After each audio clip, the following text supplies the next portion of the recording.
तुम्हें काफ़ी इच्छा हो रही है मेरे पास आने की। काफ़ी समय भी हो गया है, इसलिए तुम्हें काफ़ी इच्छा हो रही है कि बाबा बुला लें। बाबा से जाकर ढेर सारी बातें भी करनी है। बाबा को बहुत कुछ कहना भी है।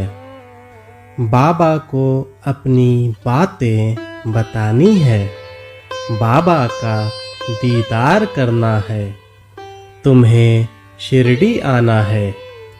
बार बार मुझसे प्रार्थना में सिर्फ तुम यही कामना करते हो, मेरे बाबा कृपा करके मुझे एक बार शिरडी बुला लो बाबा। मैं शिरडी आकर आपके पावन दर्शन करना चाहता हूँ। बाबा, मैं अपने नयनों को फिर से तृप्त करना चाहता हूँ। बाबा, मुझे वह तृप्ति प्रदान कीजिए। बाबा, मेरी आँखें आपके दीदार को तरस गई हैं। कृपा कीजिए मेरे मालिक, दया कीजिए मेरे देवा। अपने बच्चे को भी दर्शन करने का सौभाग्य दीजिए मेरे देवा। बाबा, बुला लीजिए मेरे बच्चे। यह सत्य है कि शिरडी उन्हीं के पांव लगते हैं जिन्हें मैं बुलाता हूँ। बिना मेरी आज्ञा के शिरडी कोई भी नहीं आ सकता। जब तक उसके पुण्य कर्म उदित ना हुए हों, तब तक उसे यह सौभाग्य नहीं मिल पाता। लेकिन यह भी सत्य है मेरे बच्चे, जिन्हें मैं बुलाता हूँ, भले ही उनके राहों में लाख परेशानियां आ जाएं, फिर भी वह मुझ तक पहुँच ही जाते हैं।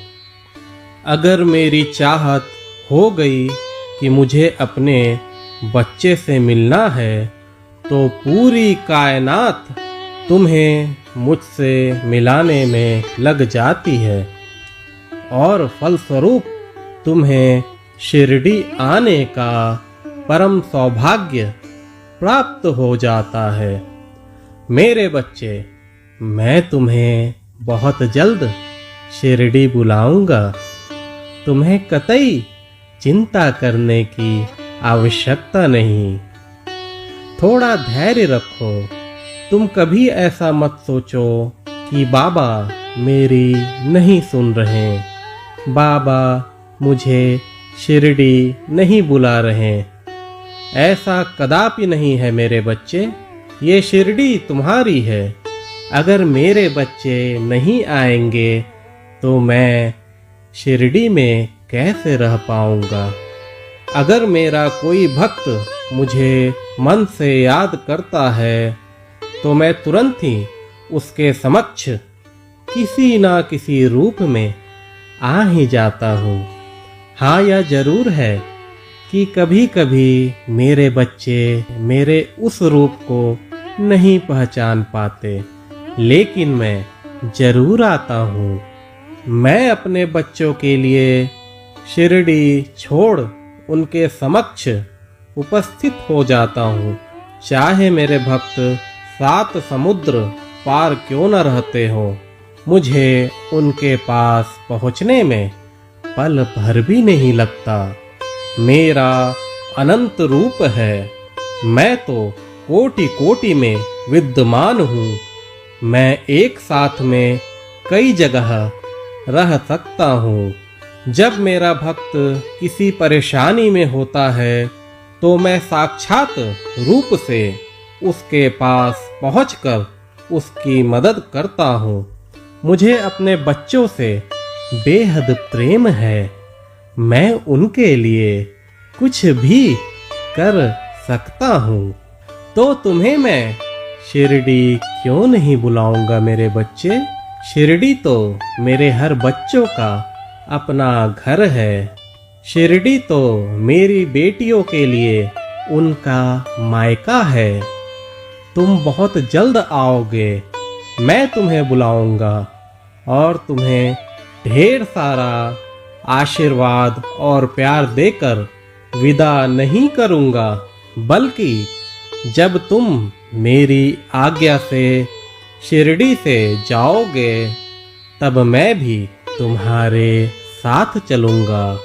और मैं तो अपने बच्चों के साथ ही हमेशा रहता हूँ। तुम कभी यह ना सोचो कि तुम्हारा साईं तुमसे विदा हो जाएगा। तुम्हारा साईं तो कई जन्मों से तुम्हारे साथ ही है और जन्म जन्मांतर तक तुम्हारे साथ ही रहेगा। मेरी सतत निगरानी अपने सभी भक्तों पर रहती है। चिंता ना करो और खुश रहो, क्योंकि तुम अपने साईं से मिलने शिरडी आ रहे हो। खुश रहो मेरे बच्चे।